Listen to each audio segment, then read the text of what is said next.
بسم اللہ الرحمن الرحیم۔ ناظرین محترم السلام علیکم۔ دوستو، یہ کسی 8ویں پاس کی داستان نہیں ہے بلکہ ایک ایسے لیجنڈ پاکستانی بمبار پائلٹ کی داستان ہے جو ایک ہیرو تو بنا لیکن آج تک کم ہی لوگ اس کا نام جان سکے ہیں، اور یہ ہیرو تاریخ میں گمنامی میں ہی دفن ہو گیا۔ آخر یہ ہیرو کون تھا؟ اور پاک بھارت جنگ جب شروع ہوئی تو پاکستان کے B-57 بمبار طیاروں میں اس کے طیارے نے ایسا کون سا طوفان برپا کر دیا کہ پوری تاریخ آج بھی اس شخص کی دل دادہ ہو چکی ہے۔ مزید ڈسکس کرنے سے پہلے ہمارے چینل کو سبسکرائب کریں اور بیل کے بٹن کو دبا دیں تاکہ نئی آنے والی ہر ویڈیو آپ تک پہنچ سکے۔ دوستو، جب پاک بھارت جنگ شروع ہوئی تو B-57 بمبار طیاروں نے رات کے اندھیرے میں بھارتی ہوائی اڈوں پر حملہ بول دیا۔ بمبار طیارے عام طور پر بہت بھاری بھرکم ہوتے ہیں اور وہ دشمن کی توپوں اور طیاروں سے بچنے کے لیے زیادہ پھرتی نہیں دکھا پاتے، اس لیے ان کے حملے رات کے اندھیرے میں ہوتے ہیں۔ یہ طیارے زمین کے پاس ریڈار کی نظر سے بچتے ہوئے ہدف تک پہنچتے ہیں اور ہدف پر پہنچ کر پائلٹ یکدم طیارہ اوپر کھینچ کر ہدف پر ڈائیو کرتے اور ایک ہی حملے میں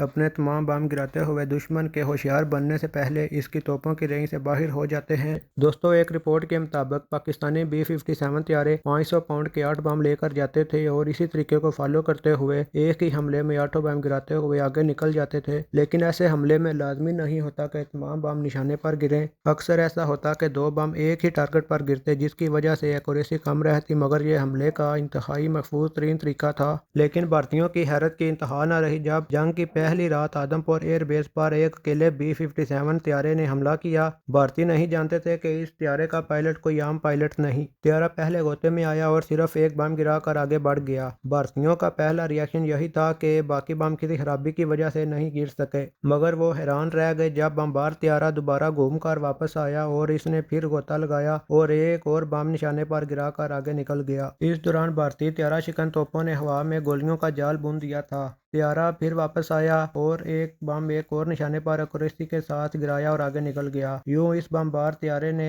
ہر ایک بم کو گرانے کے لیے الگ سے غوطہ لگایا اور تمام بم نشانے پر گرائے۔ اس طرح اس نے اپنی جان کو ضرور خطرے میں ڈالا تھا، مگر اس کے 8 بم انتہائی اہم ٹارگٹ تباہ کرنے میں کامیاب ہو چکے تھے۔ اس حملے کے بعد بھارتیوں کی جانب سے اس بمبار پائلٹ کو 8 پاس چارلی کا نام دیا گیا۔ پوری جنگ کے دوران 8 پاس چارلی مختلف ہوائی اڈوں پر حملے کرتا رہا۔ وہ ہمیشہ اکیلا آتا تھا اور بھارتیوں کو کھلا چیلنج دیتا تھا کہ میں نے ابھی 7 چکر اور لگانے ہیں، تم سے جو ہو سکتا ہے کر کے دکھا دو۔ یہ پائلٹ انتہائی مہارت کے ساتھ کام کرتا تھا اور انتہا تھی اس کی مہارت کی کہ کبھی کسی طیارہ شکن گن کی گولی اسے چھو بھی نہیں پائی تھی۔ دشمن کو دھوکے میں ڈالنے کے لیے 8 پاس چارلی ایک انوکھا کام کرتا تھا۔ اندھیری رات میں طیارہ دکھائی نہیں دیتا تھا تو دشمن کے توپچی طیارے کی آواز سن کر اندازہ لگاتے تھے کہ طیارہ کس جانب سے آ رہا ہے۔ ان توپچیوں کو پریشان کرنے کے لیے غوطہ لگاتے وقت 8 پاس چارلی اپنے طیارے کا انجن بند کر دیتا، اگرچہ اس کی وجہ سے طیارے کو کنٹرول کرنا مشکل ہو جاتا تھا، لیکن بھارتی توپچیوں کو طیارے کا پتہ اس وقت چلتا جب وہ بم گرا چکا ہوتا اور اس کے بعد وہ انجن آن کر کے فوراً ان کی رینج سے باہر نکل جاتا۔